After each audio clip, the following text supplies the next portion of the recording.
Hello class. तो कैसे हैं आप सभी लोग। स्वागत है आप सभी का एक और नई वीडियो में, जहां पर आज हम लोग पढ़ने जा रहे हैं आपकी क्लास 10th की इकोनॉमी का सेकंड चैप्टर और हमारी तरफ से आपके लिए पहला चैप्टर जिसका नाम है sector of Indian economy. Bharat में जो इकोनॉमी है इसके किस तरीके से सेक्टर हैं, तो इस चैप्टर ये जो आपका चैप्टर है कुछ कुछ भागों में डिवाइड है, उसके बारे में आपको बता देता हूँ। तो ये जो आपका चैप्टर है इसके अंदर हम लोग तीन चीज़ें बेसिकली पढ़ रहे होंगे। क्या क्या पढ़ रहे होंगे भैया? तीन चीज़ें पढ़ रहे होंगे। सबसे पहले पढ़ रहे होंगे हम लोग सेक्टर ऑफ इंडियन इकोनॉमी किसके आधार पर, इकोनॉमिक एक्टिविटीज़ के आधार पर। उसके बाद हम लोग पढ़ रहे हैं, उसके बाद हम लोग कंपेयर कर रहे होंगे, क्योंकि यहाँ पर हम लोग तीन इकोनॉमिक एक्टिविटीज़ पढ़ेंगे। उसके बाद हम लोग इनको कंपेयर भी कर रहे होंगे, तो कंपेयर कर लेंगे। और कंपेयर करने के बाद जो और तरीके से इसको बांटा गया है, जैसे एक तो इसकी ऑर्गेनाइजेशन के आधार पर कि किस तरीके से इसको ऑर्गेनाइज किया जाता है, इसके आधार पर भी बांटा गया है, तो इसके आधार पर इसको बांट लेंगे। और उसके बाद फिर ओनरशिप के आधार पर इसको बांटा गया है, तो ये तीन आधार पर इसको बांट लेंगे और उसके बाद फिर इन तीनों को कंपेयर कर लेंगे। ठीक है, जैसे एक बार फिर से बता दूं तो हम लोग क्या करेंगे, सबसे पहले जो इकोनॉमिक एक्टिविटीज़ हैं EA हैं, इसके आधार पर इसको बांट लेंगे, जहाँ पर हम देखेंगे कि तीन तरीके के सेक्टर्स होते हैं। उसके बाद हम लोग इसको किसके आधार पर बांटेंगे, ऑर्गेनाइज किस तरीके से इसको किया जा रहा है इसके आधार पर बांटेंगे, जहाँ पर हम लोग इसको दो तरीके से पढ़ रहे होंगे। और उसके बाद फिर हम लोग इसको ओनरशिप के आधार पर बांटेंगे, जहाँ पर हम लोग इसे अगेन दो भाग में पढ़ रहे होंगे। इस तरीके से पढ़कर हम इस चैप्टर को ख़त्म करेंगे। बहुत बहुत बहुत बहुत बहुत छोटा चैप्टर है भाई।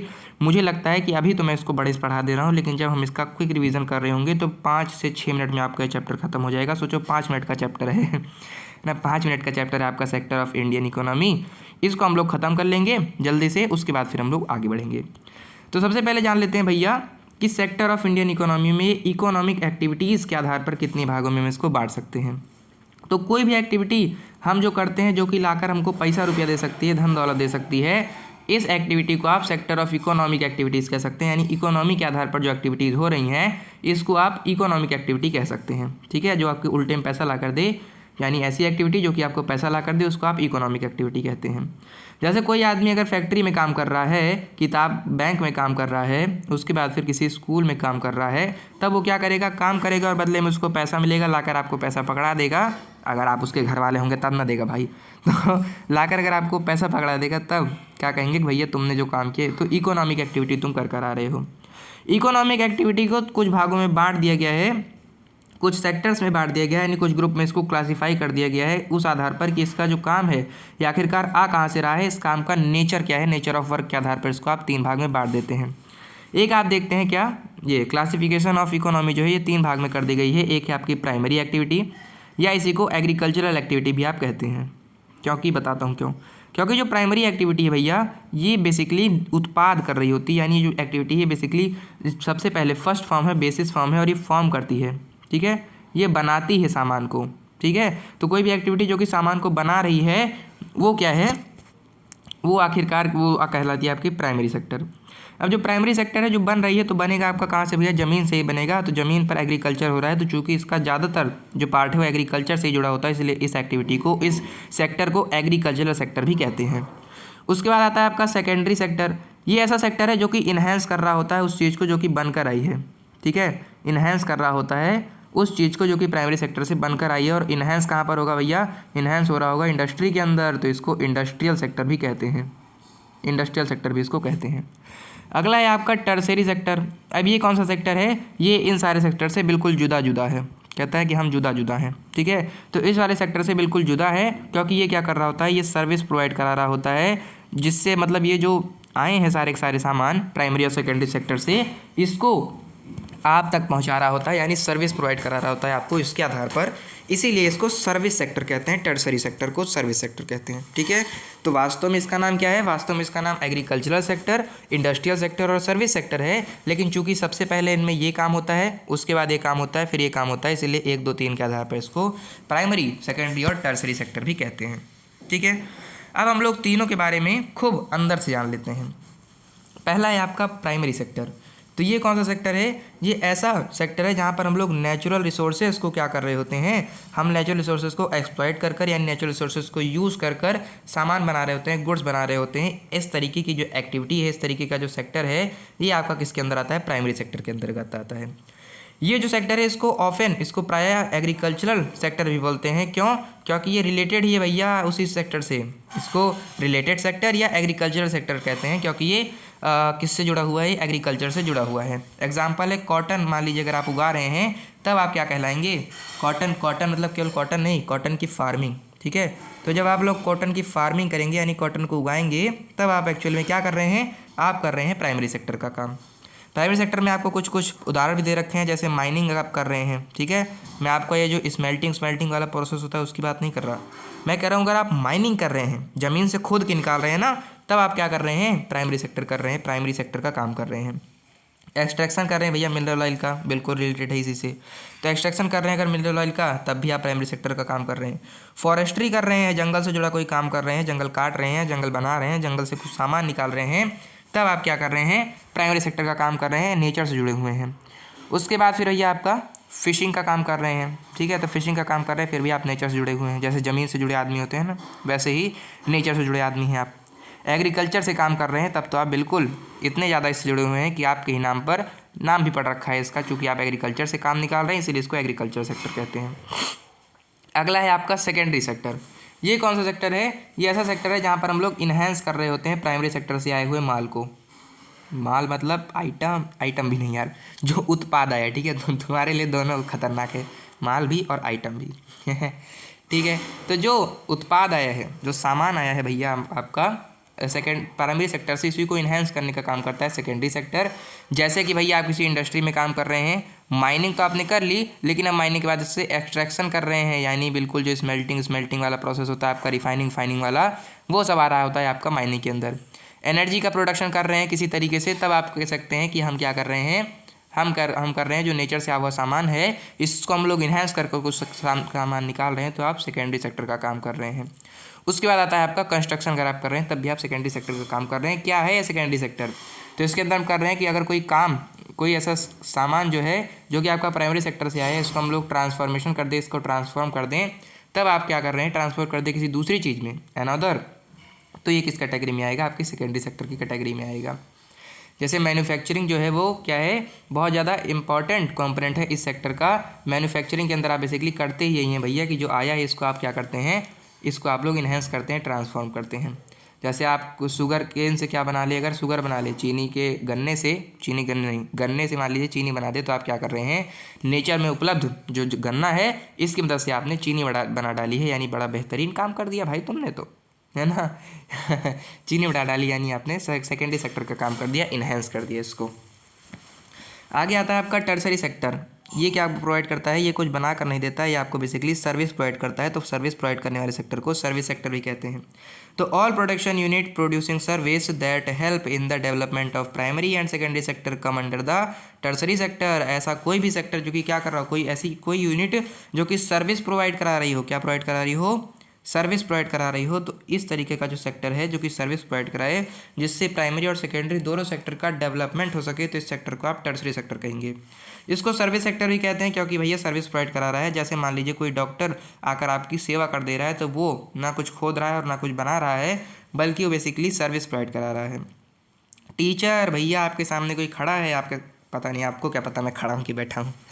तो आपके सामने कोई खड़ा है या फिर बैठा है भाई, बैठा है, कोई आपके सामने बैठा है जो कि आपका टीचर है, वो ना कुछ आपके लिए खोद के ला रहा हूँ, ना मैं कुछ आपके लिए चाई चुई कर कुछ बना के ला रहा हूँ, बल्कि मैं आपको अपनी नॉलेज, अपनी स्किल को आपके साथ पास आप तक शेयर कर रहा हूँ, फ्री में कर रहा हूँ बे।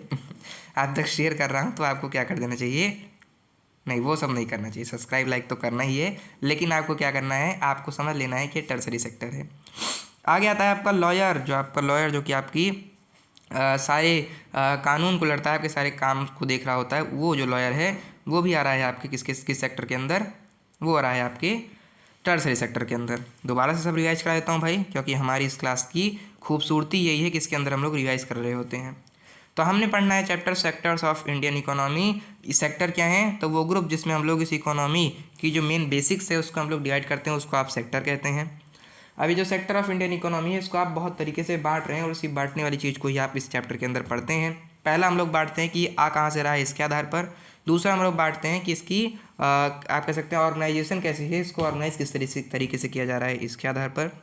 तीसरा हम लोग बांटते हैं कि इसका ऑनर कौन है, इसका मालिक कौन है। भैया मालिक को बुला के लाओ, तो उसके आधार पर हम लोग 3 भाग में बांटते हैं। पहला है जो आपका कहाँ से बनकर आता है, इसके आधार पर हम इसको 3 भाग में बांटते हैं। एक है आपका प्राइमरी सेक्टर, एक है आपका सेकेंडरी सेक्टर और तीसरा है आपका टर्सरी सेक्टर। चूँकि प्राइमरी पहले होता है इसलिए इसे प्राइमरी, सेकेंडरी दूसरी बार में होता है इसे सेकेंडरी, और ये बेसिकली इस तरीके से लिंक्ड है, आपको पता हो तो ठीक है। तो ये प्राइमरी पहली बार में होता है इसलिए प्राइमरी, सेकेंडरी उसके बाद होता है इसलिए इसको सेकेंडरी, और टर्सरी आखिरी में होता है इसलिए इसको टर्सरी कहा जाता है। वास्तव में इसका ये तो संख्या के हिसाब से नाम हो गया, लेकिन इसका वास्तव में नाम क्या है? प्राइमरी सेक्टर का वास्तव में नाम है रिलेटेड सेक्टर। बहुत कम जाना जाता है रिलेटेड सेक्टर का नाम, लेकिन बहुत ज़्यादा जाना जाता है एग्रीकल्चर सेक्टर का नाम, ठीक है। तो एग्रीकल्चर जो है ये इसका वास्तव नाम है। सेकेंडरी सेक्टर का वास्तविक नाम क्या है? सेकेंडरी सेक्टर का वास्तव में नाम है भैया इंडस्ट्रियल सेक्टर, इंडस्ट्रियल सेक्टर। और टर्सरी सेक्टर का वास्तव नाम क्या है? टर्सरी सेक्टर का असली वाला सही का नाम क्या है? सर्विस सेक्टर है, क्योंकि नाम ही सब कुछ बता रहा है भैया। कह रहा है कि मैं एग्रीकल्चर से जुड़ा हुआ हूँ, इसीलिए मेरा नाम एग्रीकल्चर सेक्टर है। मैं बनाकर सामान देता हूँ, मैं ट्रांसफॉर्म कर देता हूँ सामान को जो कि प्राइमरी सेक्टर से आया उसको सेकेंडरी सेक्टर में, इंडस्ट्री के अंदर टेक्नोलॉजी का यूज़ कर तो इसको आप सेकेंडरी सेक्टर कहते हैं। और टर्सरी सेक्टर में मैं तुमको सर्विस दे रहा हूँ, पढ़ा रहा हूँ, लिखा रहा हूँ, आगे बढ़ा रहा हूँ भैया। तो मैं क्या कर रहा हूँ? तुमको सर्विस दे रहा हूँ, इसीलिए मैं टर्सरी सेक्टर के अंदर आऊँगा। तो सारी एक्टिविटी जो कि आपको पैसा ला कर दे, इकोनॉमी ला कर दे, आपको पैसा ला कर दे, उस एक्टिविटी को आप इकोनॉमिक एक्टिविटी कहते हैं। जैसे अगर कोई आदमी फैक्ट्री में जाकर, बैंक में जाकर, स्कूल में जाकर काम कर रहा है, पैसा कमा रहा है, ला कर दे रहा है, तो वो क्या कर रहा है? इकोनॉमिक एक्टिविटी कर रहा है। इकोनॉमिक एक्टिविटी को 3 भाग में बांटते हैं, प्राइमरी, सेकेंडरी और टर्सरी। प्राइमरी सेक्टर क्या है? तो एक ऐसा ग्रुप जहाँ पर हम क्या कर रहे होते हैं? जहाँ पर हम सामान को प्रोड्यूस कर रहे होते हैं, नेचुरल रिसोर्सेज को एक्सप्लॉइट करके, नेचुरल रिसोर्सेज को यूज़ करके। ये आपकी प्राइमरी सेक्टर के अंदर आते हैं। इसको एग्रीकल्चर सेक्टर भी कहते हैं, क्योंकि ये बहुत ज़्यादा रिलेटेड होता है एग्रीकल्चर से और रिलेटेड है, इसलिए इसको रिलेटेड सेक्टर भी कहते हैं। एग्जाम्पल है भैया कॉटन फार्मिंग। अगर आप कॉटन को क्या कर रहे हैं? उगा रहे हैं, तब आप क्या कर रहे हैं? प्राइमरी सेक्टर का काम कर रहे हैं। माइनिंग कर रहे हैं तब भी, मिनरल का एक्सट्रैक्शन कर रहे हैं तब भी, फॉरेस्ट्री कर रहे हैं तब भी, और एग्रीकल्चर कर रहे हैं तब तो कर ही रहे हैं भैया। आपके नाम पर इसका नाम रख दिया गया है। फिशिंग करेंगे तब भी आपको इसी के अंदर मैं मान लूँगा। अगला आता है आपका सेकेंडरी सेक्टर। मेन इसमें सबसे पहला शब्द जो है वही इसका पूरा व्याख्या कर देता है। पहला शब्द है ट्रांसफॉर्मेशन, जहाँ पर हम लोग क्या कर देते हैं? प्राइमरी सेक्टर से आए हुए सामान को सेकेंडरी सेक्टर नहीं, दूसरे सामान में क्या कर देते हैं? ट्रांसफॉर्म कर देते हैं। तो इसको आप लोग सेकेंडरी सेक्टर की कैटेगरी के अंदर ले लेते हैं। अब ये जो है भैया मैन्युफैक्चर, अब जो मैन्युफैक्चरिंग आप कर रहे होते हैं ये बहुत ज़्यादा इंपॉर्टेंट चीज़ है इस सेक्टर की। यानी इस सेक्टर में हम लोग बेसिकली मैन्युफैक्चरिंग करते हैं। जैसे अगर आपने गन्ने से चीनी बना दी तो आप क्या कर रहे हैं? सेकेंडरी सेक्टर का काम कर रहे हैं। इंडस्ट्री में काम कर रहे हैं, इंडस्ट्रियल सेक्टर है। माइनिंग में आप क्या कर रहे हैं? माइनिंग मतलब खुदाई नहीं कर रहे हैं, आप बेसिकली माइनिंग से आए हुए सामान को का एक्सट्रैक्शन कर रहे हैं, रिफाइन कर रहे हैं। तो इस एक्सट्रैक्शन को आप क्या कहेंगे? इस एक्सट्रैक्शन को आप कहेंगे कि मैं भैया सेकेंडरी सेक्टर का काम कर रहा हूँ। और जो एनर्जी प्रोडक्शन अगर आप कर रहे हैं नेचुरल चीज़ से, जैसे विंड से, सनलाइट से और पानी वानी से, तो आप क्या कहेंगे? अब मैं सेकेंडरी सेक्टर का काम कर रहा हूँ। और कंस्ट्रक्शन कर रहे हैं तब तो सेकेंडरी सेक्टर का काम कर ही रहे हैं, क्योंकि नेचर से आया हुआ जो ईंटा है, नेचर से खोद के निकाला हुआ जो सीमेंट है, इसका यूज़ कर आप कंस्ट्रक्शन कर रहे होते हैं। अगला आता है आपका टर्सरी सेक्टर। चूँकि ये सर्विस प्रोवाइड करता है इसलिए इसको सर्विस सेक्टर भी कहा जाता है। इसके अंदर होता क्या है? इसके अंदर जो ऐसी यूनिट जो कि क्या कर रही हों, जो कि सर्विस प्रोड्यूस कर रही हों, सर्विस प्रोवाइड करा रही हों, और इन्हीं की मदद से प्राइमरी सेकेंडरी दोनों सेक्टर डेवलप हो रहे हों, तब आप इस सेक्टर को टर्सरी सेक्टर या फिर सर्विस सेक्टर कहते हैं। जैसे आप कोई डॉक्टर आपकी सेवा कर रहा है, टीचर आपको पढ़ा रहा है, लॉयर आपका कानून देख रहा है, आपका पूरा मुकदमे देख रहा है, तब आप कहेंगे कि ये तो मेरी हेल्प कर रहा है भैया, तो टर्सरी सेक्टर के अंदर आ गया। अब इसको अगर हम लोग इन तीनों को कंपेयर करें तो इसको कंपेयर करने के बाद आप देखते हैं कि ये तीनों इंटर डिपेंडेंट हैं, यानी बिना प्राइमरी सेक्टर के सेकेंडरी सेक्टर का काम नहीं हो सकता, बिना सेकेंडरी सेक्टर के टर्सरी सेक्टर का काम नहीं हो सकता। यानी मान लो क्या कर दिया, यानी ऐसा करके आपको एग्जांपल भी दे रखा है एनसीईआरटी के अंदर कि मान लो जो किसान है सारे हड़ताल पे बैठ गए, भैया अब तो हम उगाएंगे नहीं, कुछ इनको देंगे नहीं, तब सेकेंडरी सेक्टर का खाना पानी बंद हो जाएगा। और इसी पर सेकेंडरी सेक्टर अगर कह दे भैया आप कुछ कितना भी उगा लो, कितना भी दे दो, हम तो खरीदने वाले ही नहीं हैं, तो जो हमारे किसान हैं इनका भी दाना पानी बंद हो जाएगा। सर्विस सेक्टर वाले ने कह दिया भैया लाओ बनाओ सब कुछ करो, लेकिन मैं बेचूंगा ही नहीं, तो क्या कर लोगे? दोनों की हालत ख़राब हो जाएगी। और इसीलिए आप देखते हैं कि ये सारे क्या हैं? इंटर इंडिपेंडेंट हैं, यानी एक दूसरे पर डिपेंडेंट हैं। आप देखते हैं कि जो फार्मर्स यानी प्राइमरी सेक्टर के लोग हैं सेकेंडरी सेक्टर पर डिपेंडेंट हैं अपने टूल्स के लिए। जो फार्मर है वो टर्सरी सेक्टर पर भी डिवाइड है, जो कि अगर टर्सरी सेक्टर के अंदर आता है ट्रांसपोर्टेशन, मान लीजिए अगर ट्रांसपोर्टेशन नहीं हुआ तब तो इनका सामान ही नहीं जाएगा, जिंदा मर जाएंगे ये लोग। अब आपकी क्या आती है, अब इसको कंपेयर और करें तो कह रहे हैं कि value of goods and service should be used comparison among sector. ये जो गुड्स एंड सर्विस की वैल्यू है इसको आप क्या कर सकते हैं एक दूसरे से, इनमें आप क्या कर सकते हैं, तीनों सेक्टर में इसको एक दूसरे से कंपेयर कर देख सकते हैं। अब है जो एक साल में या फिर किसी निश्चित साल में पूरे देश के अंदर जितना ज़्यादा प्रोडक्शन हुआ है, टोटल प्रोडक्शन जो कि हुआ है, उसको आप लोग ग्रॉस डोमेस्टिक प्रोडक्शन के अंदर पढ़ते हैं, जिसको जीडीपी कहा जाता है। ठीक है, फुल फॉर्म याद कर लेना। एक किसी निश्चित साल के अंदर या एक साल के अंदर देश के अंदर टोटल जितनी ज़्यादा प्रोडक्शन हुई है उसको आप लोग जीडीपी के अंदर पढ़ते हैं। जब आप इसके 3 ग्राफ आपको दे रखे हैं एनसीईआरटी के अंदर, तीनों ग्राफ को आप देखने के बाद ये देखते हैं कि भले ही एक तो आपको दे रखा है 1914 नहीं है, कौन सा है भाई, 1974 वाला मेरे ख्याल से ग्राफ है, तो 1974 का एक ग्राफ दे रखा है और एक दे रखा है आपको 2014 का ग्राफ। तो ये दोनों ग्राफ को आप देखते हैं, मतलब इन दोनों में जो सेंसस किए गए थे इससे ग्राफ बनाया गया था, तो इन दोनों ग्राफ को आप कंपेयर करेंगे तो आप देखेंगे कि आदमी जो हैं जैसे टर्सरी सेक्टर में कितने काम कर रहे हैं, सेकेंडरी सेक्टर में कितने कर रहे हैं, प्राइमरी सेक्टर में कितने कर रहे हैं। तो जब आप इनको ग्राफ देखेंगे तो आप देखेंगे काम जो करने वाले लोग हैं वो बढ़े तो तीनों में हैं, लेकिन टर्सरी सेक्टर में भैया बहुत ज़्यादा बढ़ गए हैं। तो टर्सरी सेक्टर जो है वो प्राइमरी सेक्टर और सेकेंडरी सेक्टर के मुकाबले सबसे ज़्यादा लार्जेस्ट सपोर्ट दे रहा होता है हमारे जीडीपी के अंदर, डेवलपमेंट के अंदर। और जैसे क्या करता है, मतलब टर्सरी सेक्टर के अंदर कौन से एसेंशियल सर्विस हैं जो ये काम कर रहे होते हैं, जैसे हेल्थ केयर, हॉस्पिटल इत्यादि, बैंकिंग, ट्रांसपोर्ट, एजुकेशन, ये सब बहुत ज़्यादा हेल्प कर रहे होते हैं हमारे यहाँ। अगला है आपका division of sectors as organised and unorganised, यानी मैंने आपको बताया था ना कि ऑर्गेनाइजेशन के नाम पर सेकेंड जो आपका क्लासिफिकेशन है उसके बारे में बता दूँ, तो जो आपका इससे पहले मैं क्या कर देता हूँ, इसको भी रिवाइज करा देता हूँ। ये तो हम क्या देखें अभी तक, हम ये देखें कि जो आपके सेक्टर हैं ये एक दूसरे से कंपेयर किए जा सकते हैं, यानी ये सब जो हैं ये एक दूसरे से इंटर इंडिपेंडेंट हैं, एक की जगह एक के बजाय दूसरे का काम नहीं चलेगा। जैसे अगर सेकेंडरी सेक्टर ने कह दिया कि मैं टूल नहीं बनाऊंगा तो तुम क्या उगा लोगे, वहीं पर अगर फार्मर ने कह दिया कि मैं खाना नहीं उगाऊंगा तो तुम क्या कर लोगे।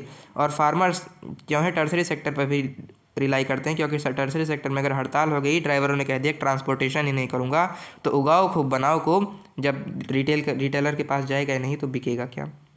ठीक है, और आपको ये भी कह रहे हैं कि ये जो गुड्स और सर्विस जो प्रोड्यूस हो रही है इसकी वैल्यू जो है ये भी तीनों सेक्टर दे रहे होते हैं, ये भी तीनों सेक्टर से एक दूसरे से इंटरडिपेंडेंट हैं, इनको भी इंटरडिपेंडेंट हैं, इनको भी आप कंपैरिजन कर सकते हैं, इनको भी आप कंपेयर कर सकते हैं। तो ये भी बिल्कुल सत्य घटना है, बिल्कुल सत्य बात है।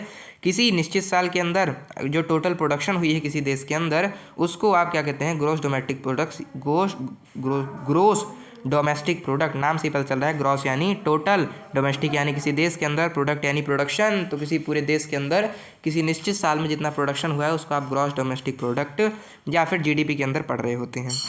आप देखते हैं कि आप जब ग्राफ को देखेंगे तीनों आपके एनसीईआरटी के अंदर, जो कि एक है 1974 का ग्राफ और एक है 2014 का ग्राफ, तो इन दोनों ग्राफ को कंपैरिजन करने के बाद आप देखेंगे कि भले आदमी बढ़े इन तीनों सेक्टर में ज़्यादा हैं, लेकिन जितना टर्सरी सेक्टर में बढ़े हैं उतना प्राइमरी और सेकेंडरी में नहीं बढ़े हैं। तो टर्सरी सेक्टर जैसे health care, education, transport, banking, इन सब ने बहुत ज़्यादा कंट्रीब्यूशन किया है इस डेवलपमेंट के लिए हमारे लिए। ठीक है, अगला आता है आपका क्लासिफिकेशन ऑर्गेनाइजेशन के नाम पर, यानी किस तरीके से ऑर्गेनाइज कर रहे हैं हम लोग इसको, इसके आधार पर भी हम लोग देखते हैं कि इसमें क्या है, 2 भाग आते हैं, एक आता है आपका ऑर्गेनाइज्ड और एक आता है आपका अनऑर्गेनाइज्ड। यानी जहाँ पर हम लोग ऑर्गेनाइज तरीके से काम कर रहे हैं वहाँ पर आप ऑर्गेनाइज सेक्टर कहेंगे, और जहाँ पर अनऑर्गेनाइज तरीके से काम हो रहा है वहाँ पर अनऑर्गेनाइज तरीके से कहेंगे। जैसे आप कामता और कमल का एग्जांपल देखते हैं आपकी स्टोरी के अंदर। जैसे कामता जो है वो किसके अंदर काम कर रही है, वो एक आप कह सकते हैं नौकरी कर रही है, जॉब कर रही है, तो वो एक ऑर्गेनाइज सेक्टर के अंदर आएगा। तो कामता जो है आपकी वो ऑर्गेनाइज्ड काम कर रही है।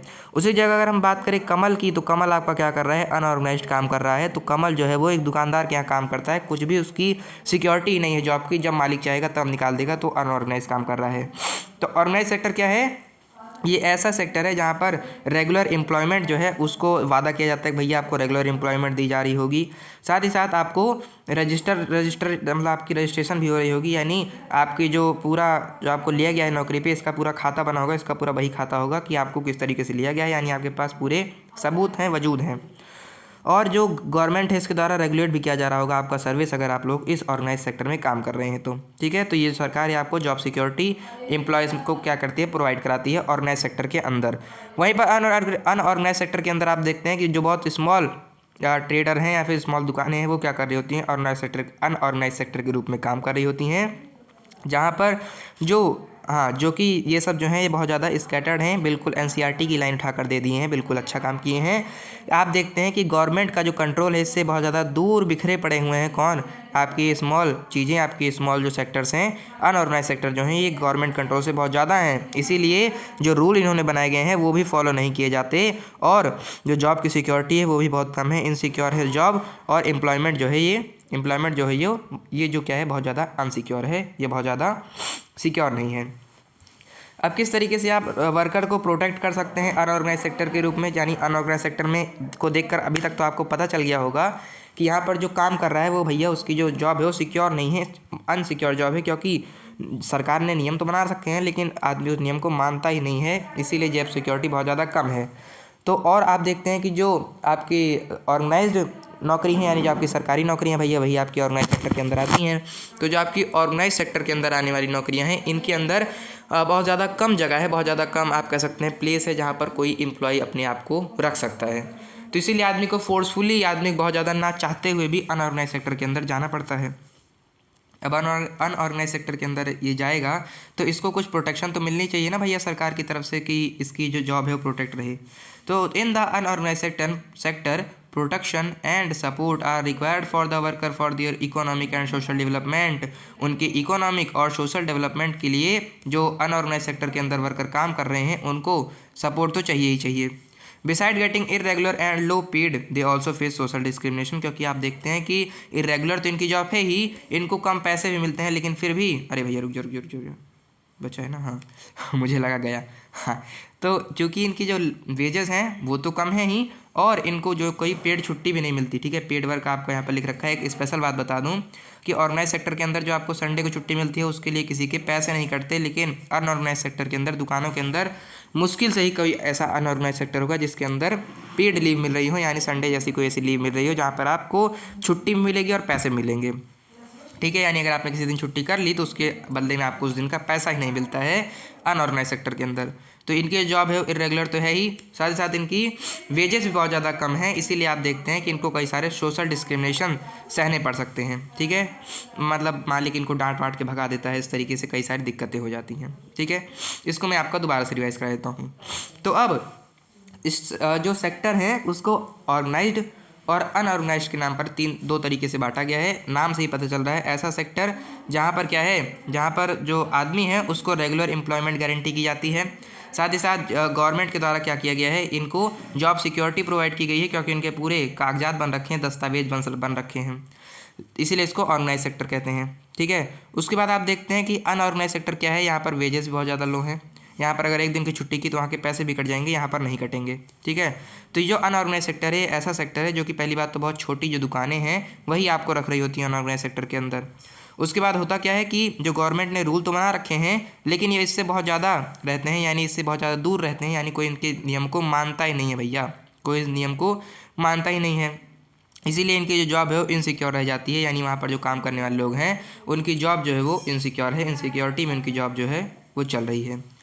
अब इसमें क्वेश्चन आता है कि कोई आदमी जो कि बेचारा काम नहीं कर पाया ऑर्गेनाइज सेक्टर के अंदर और उसको फोर्सफुली काम करना पड़ा है अनऑर्गेनाइज सेक्टर के अंदर, तो उसकी जॉब को प्रोटेक्ट कैसे किया जाएगा। तो इसके लिए सरकार को काम करना चाहिए। जो अनऑर्गेनाइज सेक्टर है इसके अंदर आप देखते हैं कि वहाँ पर जो काम करने वाले लोग हैं उनको प्रोटेक्शन और उनको सपोर्ट जरूर मिलना चाहिए इकोनॉमिक और सोशल डेवलपमेंट के रूप में। ठीक है, यहाँ पर आपका एक कॉन्सेप्ट आता है महात्मा गांधी नेशनल एम्प्लॉयमेंट और मनरेगा है ना, हाँ Mahatma Gandhi National Rural Employment Guarantee Act है ना। तो जो मनरेगा महात्मा गांधी वाला आया था ना मनरेगा, यहाँ पर क्या कर दिया गया था कि यहाँ पर इनको दिया गया था कि भाई इतने दिन का तुमको काम मैं दूंगा, अगर तुमको सरकार कहती है कि इतने दिन का काम हम तुमको देंगे, अगर हम नहीं दे पाएंगे तो उतने दिन का पैसा आपको देंगे। ठीक है, तो इस तरीके से इनकी प्रोटेक्ट करने के लिए सॉल्यूशन भी निकाला गया था, तो वहाँ पर उसकी यहाँ पर बात नहीं की गई है। प्रॉब्लम की यहाँ पर बात कर दी गई है कि आप देखते हैं कि अनऑर्गेनाइज सेक्टर के अंदर आदमी को प्रोटेक्शन और सपोर्ट की बहुत ज़्यादा ज़रूरत है, क्योंकि यहाँ पर जो वर्कर हैं, है ना, क्योंकि वर्कर को इकोनॉमिक और सोशल डेवलपमेंट तो भैया सबको चाहिए। तो इसीलिए इनमें होता क्या है कि इनकी जो नौकरी है वो इरेगुलर रह जाती है, इनके वेजेस जो है, इनको जो पैसा मिल रहा है वही बहुत कम मिल रहा होता है। इसी कारण से इनको कई सारे सोशल डिस्क्रिमिनेशन भी सहने पड़ते हैं। तो ये सारी दिक्कतें हैं। इनके उत्तर के रूप में मनरेगा का काम आया था, वो आपको किताब के अंदर मिलेगा, मैंने भी आपको बता दिया है, ठीक है। इसलिए मैं कहता हूँ कि जब आपको एक रिवीजन को देखें तब आप बड़ी वीडियो को जरूर देख लें, क्योंकि यहाँ पर कोई चीज़ जो छूट गई है उसको भी बताई जा रही होती है। अगला आपका तीसरा है सेक्टर ऑनरशिप के आधार पर, ठीक है। ऑनरशिप के आधार पर सेक्टर को बांटा गया है। यहाँ पर इसको दो चीज़ों में बांटा जाता है। एक है आपका प्राइवेट सेक्टर, यानी ऐसा सेक्टर जो कि क्या किया जा रहा है, जो किसी प्राइवेट इंडिविजुअल द्वारा रखा जा रहा है। और एक आता है आपका पब्लिक सेक्टर, यानी ऐसा सेक्टर जो कि पब्लिकली सबको मिला हुआ है, यानी उसको गवर्नमेंट होल्ड कर रही है। तो एक है आपका पब्लिक सेक्टर, इसके अंदर क्या होता है, ये गवर्नमेंट ऑन्ड होता है, यानी इसको गवर्नमेंट ऑन कर रही होती है। और ये सोशल वेलफेयर पर काम कर रहा होता है, यानी यहाँ पर गवर्नमेंट अपना पैसा नहीं कमाना चाहती, यहाँ पर गवर्नमेंट चाहती है कि जो समाज है वो क्या कर सके, वो आगे बढ़ सके। वहीं पर जो प्राइवेट सेक्टर है वो किसी प्राइवेट आदमी द्वारा या फिर किसी एक आदमी द्वारा या फिर किसी कंपनी द्वारा उसको चलाया जा रहा होता है। यहाँ पर ये लोग पैसे कमाने के पीछे लगे होते हैं। जैसे आपका Tata iron and steel company TISCO है, और रिलायंस लिमिटेड जो है, जो अंबानी जी का है ना, रिलायंस अनलिमिटेड कह रहा हूँ, जो रिलायंस लिमिटेड है, इसके अंदर भी आप देखते हैं कि RIL यानी रिलायंस की कंपनी और Tata iron and steel company organisation TISCO जो है, इसके अंदर आप देखते हैं कि ये सारी एक प्राइवेट आदमी द्वारा ऑन की जा रही हैं। जैसे टिस्को जो है आपका भैया आपके रतन टाटा जी जो थे वो इसको ऑन कर रहे थे। अब इनकी टीम जो है टाटा की जो टीम है वो अब इसको कंट्रोल कर रही है। इनकी अब निधन हो गया ना इनका, तो अब इसको टाटा की जो कंपनी है वो इसको ऑन कर रही है। साथ ही साथ आप देखते हैं जो रिलायंस है इसके मालिक तो भैया अंबानी जी के बेटे हैं ही, ठीक है। अब आप देखते हैं कि unemployment provides individual with a mean to earn a livelihood. Employment क्या करती है, एम्प्लॉयमेंट किसी आदमी को वो जरिया दे सकती है, वो तरीका दे सकती है, वो साधन दे सकता है जिससे वो अपनी ज़िंदगी रोजगार कमा सके, अपना लिवलीहुड कमा सके। वहीं पर unemployment occurs when willing worker can't find job. Unemployment कब होता है, अनएम्प्लॉयमेंट उसको कहते हैं जब किसी आदमी को चाहिए नौकरी लेकिन फिर भी वो नौकरी ना पाए, पूरी पढ़ाई कर बैठा है, नौकरी नहीं मिल रही है, उस आदमी को अनएम्प्लॉय कहेंगे, और उस स्थिति को आप अनएम्प्लॉयमेंट कहेंगे। Unemployment refers to insufficient working hour. कोई आदमी, अच्छा, अंडर एम्प्लॉयमेंट क्या है, अंडर एम्प्लॉयमेंट वो है कि आदमी जो है उसको अनसफिशिएंट वर्किंग आवर मिल रहा है, यानी वो जितने समय तक काम कर सकता है उतने समय तक का उसको काम नहीं मिल रहा है। और एक तरीके से अंडर एम्प्लॉयमेंट वो भी होता है, जैसे मान लीजिए कोई खेत है तो उस खेत के अंदर जो 2 आदमी है, उस खेत को 2 आदमी भी चला सकते हैं, लेकिन वहाँ पर 40 आदमी लगे हुए हैं। क्यों, केवल इसलिए क्योंकि उनके पास रोजगार ही नहीं है। तो आपको वैसे सब दिख रहा है कि ये सब रोजगार में है, लेकिन ये सब रोजगार में नहीं है, ठीक है।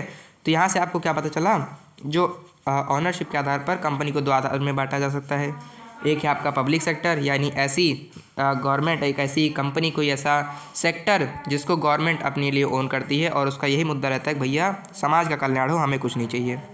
वहीं पर जो प्राइवेट सेक्टर होता है उसको कोई प्राइवेट आदमी या उसकी कंपनी उसको चला रही होती है। जैसे Tata iron and steel company को रतन टाटा जी की कंपनी, रतन टाटा जी की जो टीम है, टाटा जो टीम है वो इसको चला रही है। रिलायंस को भैया अंबानी चला रहे हैं।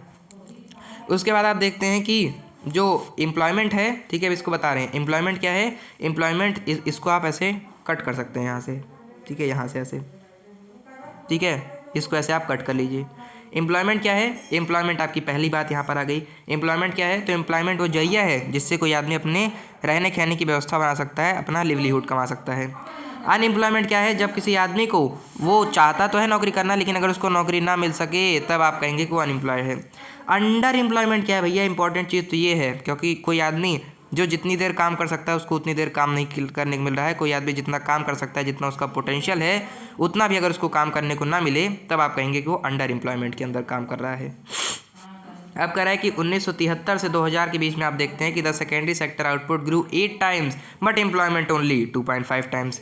आप देखते हैं कि आपको अगर दिख रहा हो कि जो सेकेंडरी सेक्टर है उसके अंदर जो आउटपुट आ रहा है, उसका जो डेवलपमेंट हो रहा है वो 8 टाइम्स बढ़ गया है, लेकिन उसके अंदर जो एम्प्लॉयमेंट है वो अभी केवल 2.5 गुना ही बढ़ा है। यानी अगर आपको लग रहा हो कि डेवलपमेंट बढ़ गई है तो ऐसा नहीं है कि एम्प्लॉयमेंट भी उतनी ज़्यादा बढ़ गई है, ठीक है। तो आदमी को एम्प्लॉयमेंट अभी बहुत कम मिल रही है। इसी तरीके से आप देखते हैं कि जो टर्सरी सेक्टर है उसको 11 फोल्ड आउटपुट मिल रहा है, यानी 11 टाइम्स उसको आउटपुट उसका बढ़ गया है, लेकिन जो उसकी एम्प्लॉयमेंट है वो अभी भी 3 ही गुना बढ़ी हुई है। यानी जितना प्रोडक्शन बढ़ा है उतना एम्प्लॉयमेंट नहीं बढ़ा है भैया, यानी एम्प्लॉयमेंट के लिए अभी भी लोग परेशान हैं। अब इसको बढ़ाने के लिए आदमी क्या कर सकता है, इसके लिए सरकार को काम करना होगा, सरकार को इंफ्रास्ट्रक्चर बढ़ाना होगा। यानी इंफ्रास्ट्रक्चर बढ़ेगा तो क्या होगा, कई सारी फैक्ट्रीज लगेंगी, तो फैक्ट्रीज में लोगों की ज़रूरत पड़ेगी तो एम्प्लॉयमेंट बढ़ जाएगा। सर्विस जैसे कि बैंकिंग हो गया, ट्रांसपोर्टेशन हो गया, डेवलपमेंट इंडस्ट्रीज की हो गई, यानी इन सबको अगर आप क्या कर देते हैं, डेवलप कर देते हैं, एग्रीकल्चर प्रोडक्ट्स को अगर आप डेवलप कर देते हैं सेमी रूरल एरियाज़ में, यानी ऐसा क्षेत्र जहाँ पर जो कि बहुत ज़्यादा अर्बनाइजेशन भी नहीं है, वहाँ पर खेत है काम करने के लिए, और वहाँ पर अगर आपने उसको टूल दे दिया तो बहुत अच्छे से काम कर सकता है। तब आप कहेंगे कि अगर यहाँ पर सरकार क्या दे दे, टूल्स दे दे, यहाँ पर सरकार इंफ्रास्ट्रक्चर को बढ़ा दे और बैंकिंग बढ़ा दे, ट्रांसपोर्टेशन बढ़ा दे, डेवलप कर दे इंडस्ट्रीज़ को, तब यहाँ पर लोगों का काम बढ़ेगा। और ये सारी कुछ ऐसी चीज़ें हैं जहाँ पर बहुत ज़्यादा ज़रूरत भी है आदमी की, तो ये ऐसा स्कोप लगाया जा रहा है कि अगर ये ऐसा हो जाए तब क्या हो सकता है, तब ऐसा अगर हो जाए तब आदमी बहुत अच्छे से एम्प्लॉयमेंट को पा सकता है। ये पूरा तरीका है एम्प्लॉयमेंट को पाने का। ठीक है, अब मैं एक काम करता हूँ, ये जो आपका ओनरशिप के आधार पर बटा हुआ है इसको एक बार फिर से रिवाइज करा देता हूँ, उसके बाद पूरे चैप्टर का रिवीजन हम लोग एक वीडियो के अंदर कर लेंगे। ठीक है, तो आपका ऑर्गेनाइज किस तरीके से हो रहा है सेक्टर, इसके आधार पर आपका 2 भाग में बढ़ता है। एक आता है आपका ऑर्गेनाइज सेक्टर, दूसरा आता है आपका अनऑर्गेनाइज सेक्टर। भैया अनऑर्गेनाइज सेक्टर तो ये क्या है, ऑर्गेनाइज सेक्टर ऐसा सेक्टर है जिसके अंदर क्या किया जा रहा है, जिसके अंदर रेगुलर एम्प्लॉयमेंट को दिया जा रहा है, और गवर्नमेंट ने क्या बना कर दे रखे हैं, कुछ रजिस्टर और रेगुलेशन भी दे रखे हैं जिससे गवर्नमेंट कहती है कि आपको जॉब सिक्योरिटी देना तुम्हारे भाई का काम है, गवर्नमेंट का काम है, गवर्नमेंट तुमको जॉब सिक्योरिटी देगी।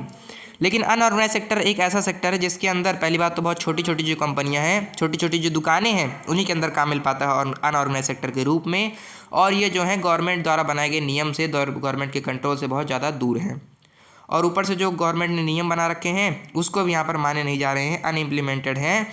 इसीलिए आप देखते हैं कि इम्प्लीमेंटेड इनको नहीं किया जा रहा है, इसको इम्प्लीमेंट नहीं किया जा रहा है। इससे क्या है भैया, इससे जो है इनकी जो जॉब है वो अनसिक्योर है, अभी भी अनसिक्योरिटी इनकी बढ़ी हुई जॉब की। अब आप देखते हैं कि जिनकी कोई ऐसे लोग जो कि ऑर्गेनाइज सिस्टम में काम नहीं कर पाए लेकिन अनऑर्गेनाइज सिस्टम में फोर्सफुली काम करना पड़ रहा है, तब इनके लिए जॉब को प्रोटेक्ट कैसे होगी इनकी, तो यहाँ पर आपको प्रॉब्लम दे रखा है, सॉल्यूशन में बता देता हूँ। तो प्रॉब्लम यहाँ पर ये दे रखा है कि कोई भी आदमी जो है उसको सपोर्ट और प्रोटेक्शन मिलना चाहिए उसके काम के लिए, चाहे वो अनऑर्गेनाइज सेक्टर में काम कर रहा हो तब भी उसको क्या मिलना चाहिए, एक सपोर्ट और प्रोटेक्शन मिल रहा होना चाहिए, क्योंकि वहाँ पर काम करने वाले जो वर्कर हैं इसको क्या कहे भैया, इकोनॉमिक और सोशल डेवलपमेंट की इसको भी ज़रूरत है, यानी ये भी आदमी है, इसको भी डेवलपमेंट की ज़रूरत है। अब इससे होता क्या है कि यहाँ पर इनको इर्रेगुलर और लो वेजेस मिल रहे होते हैं, इसी कारण होता क्या है कि इनको सोशल डिस्क्रिमिनेशन भी फेस करना पड़ता है, इनको सोशली बहुत ज़्यादा परेशान होना पड़ सकता है। ये है प्रॉब्लम, और इस प्रॉब्लम को देखकर Mahatma Gandhi National Rural Employment Guarantee Act, ठीक है, तो ये मनरेगा का काम यहाँ पर शुरू किया गया था, जहाँ पर बताया गया था कि आपको जॉब जो है वो हम दे रहे होंगे, यानी गवर्नमेंट आपको दे रही होगी, अगर आपको जॉब नहीं मिल पाएगी उतनी देर में तो वहाँ का हम लोग पैसा आपको दे देंगे। ठीक है, अब ओनरशिप के आधार पर इसको दोबारा से बांट देते हैं। अब आता है आपका ओनरशिप के आधार पर, आपका जो ऑर्गेनाइज अनऑर्गेनाइज के आधार पर था वो गया, अब आता है आपका ओनरशिप के आधार पर। तो ओनरशिप के आधार पर हम इसको 2 तरीके से बांटते हैं, एक है आपका पब्लिक सेक्टर, एक है आपका प्राइवेट सेक्टर। तो पब्लिक सेक्टर में नाम ही लग रहा है भैया पब्लिक वेलफेयर के लिए बनाया गया है, तो पब्लिक अच्छे से जी पाए, सोशल जो आदमी आराम से जी पाए, इसीलिए गवर्नमेंट द्वारा बनाए गए जो इंस्टीट्यूशन है, गवर्नमेंट द्वारा खड़ा किया गया जो स्ट्रक्चर है, इसको आप पब्लिक सेक्टर के अंदर ले सकते हैं। प्राइवेट सेक्टर क्या है, इसको कोई इंडिविजुअल आदमी है, उसकी कंपनी चला रही है पैसा कमाने के लिए, और जैसे एग्जांपल है आपका टिस्को टाटा जी का और रिलायंस अंबानीज़ का, इसके ये सब प्रॉफिट कमाने के लिए इसको खोल कर बैठे हैं, यहाँ पर कोई भी सोशल वेलफेयर की बात नहीं हो रही है। अब इसके बाद आती है एम्प्लॉयमेंट, अनएम्प्लॉयमेंट और अंडर एम्प्लॉयमेंट क्या है। तो एम्प्लॉयमेंट क्या है, कोई भी आदमी जो कि क्या कर सकता है, आदमी कोई ऐसा मीन्स, कोई ऐसा साधन जिससे आदमी अपनी लिवलीहुड को कमा सके, आदमी अपनी रोजगार को पा सके, इसको आप कहते हैं एम्प्लॉयमेंट। अब अनएम्प्लॉयमेंट क्या है, अनएम्प्लॉयमेंट भैया एक ऐसी स्थिति है जहाँ पर कोई आदमी नौकरी पढ़ लिख कर पूरा बैठा है, पूरा उसको नौकरी चाहिए भी लेकिन फिर भी उसको नौकरी नहीं मिल पा रही है, कांट फाइंड जॉब, उसको नौकरी नहीं मिल पा रही है, तब वो अनएम्प्लॉयमेंट के अंदर आएगा। अंडर एम्प्लॉयमेंट और ज़्यादा खतरनाक है। यहाँ पर होता क्या है कि आदमी को जितना देर काम करना चाहिए उतनी देर का काम नहीं मिल रहा है, और कहीं पर ऐसा भी हो सकता है जितना उसका पोटेंशियल है उतना काम उसको नहीं मिल पा रहा है। 2 लोगों के खेत में 40 लोग काम कर रहे हैं, तो वो सभी अंडर एम्प्लॉयमेंट के अंदर आएंगे। अब 1973 से 2000 के बीच में आप देखते हैं कि जो सेकेंडरी सेक्टर के अंदर का आउटपुट है वो तो बहुत ज़्यादा बढ़ गया है, 8 टाइम्स बढ़ गया है, लेकिन उनके अंदर जो एम्प्लॉयमेंट है वो अभी भी 2.5 गुना ही बढ़ी हुई है। ऐसे टर्सरी सेक्टर के अंदर आप देखते हैं कि 11 गुना डेवलपमेंट हो रखी है, 11 गुना यहाँ पर आउटपुट बढ़ गया है, लेकिन जो एम्प्लॉयमेंट है यहाँ पर भी 3 ही गुना बढ़ रखी है। इसको बढ़ाने के लिए काम करना होगा हमारी गवर्नमेंट को यहाँ पर काम करना होगा। अगर वो इसको बढ़ाना चाहती है, किस तरीके से कर सकती हैं? इंफ्रास्ट्रक्चर को बढ़ा सकती है। कहाँ पर? बैंकिंग में, ट्रांसपोर्टेशन में और इंडस्ट्रीज़ में और एग्रीकल्चर्स में इंफ्रास्ट्रक्चर को बढ़ा सकती है। वैसे एग्रीकल्चर जहाँ पर सेमी रूरल एरियाज़ में, यानी जहाँ पर खेत भी हैं और सामान मिलने पर अच्छा इन्हेंस भी दे सकते हैं, ऐसे क्षेत्र पर, ऐसे एग्रीकल्चर क्षेत्र पर, ऐसे इंडस्ट्रीज़ में, ऐसे ट्रांसपोर्ट में, ऐसी बैंकिंग में अगर हमारा गवर्नमेंट अच्छे से काम करेगा तब वहाँ पर कई सारे बैंक खुलेंगे, कई सारी इंडस्ट्री खुलेगी, एग्रीकल्चर भी बहुत ज़्यादा इन्हांस होगा, कई सारे ट्रांसपोर्टेशन सिस्टम आ जाएंगे, तो लोगों को काम करना पड़ेगा, लोगों को एम्प्लॉयमेंट मिल रही होगी, नौकरी चाकरी सब कुछ मिल रही होगी। ठीक है, ये सब हमारी आज का मुद्दा, ये था हमारा आज की क्लास। तो मैंने फुल रिवीजन के साथ, फुल प्यार के साथ आपको आज का ये टॉपिक पढ़ा दिया है। तो आशा करता हूँ आपको आज की क्लास अच्छी लगी होगी। तो बहुत बहुत बहुत बहुत बहुत बहुत बहुत बहुत धन्यवाद आप सभी का अभी तक इस वीडियो में बने रहने के लिए। आपको अगर इस टॉपिक से रिलेटेड कोई डाउट है तो आप उसे कमेंट सेक्शन में पूछ सकते हैं, और अगर आपको ये टॉपिक थोड़ा बड़ा लगता है, आपको आपका चैप्टर बहुत बोरिंग लगता है, तब आपके लिए क्विक रिवीजन भी इसका आपके पास जल्द ही पहुंच जाएगा, जहां पर आपको मात्र 10 मिनट के अंदर इसको बेसिकली पढ़ा दिया जाएगा पूरा चैप्टर को। तो उसका भी इंतजार करिएगा। बाकी मैं मिलता हूं आपको क्विक रिवीजन में, तब तक के लिए पढ़ते रहिए। बहुत बहुत बहुत बहुत धन्यवाद।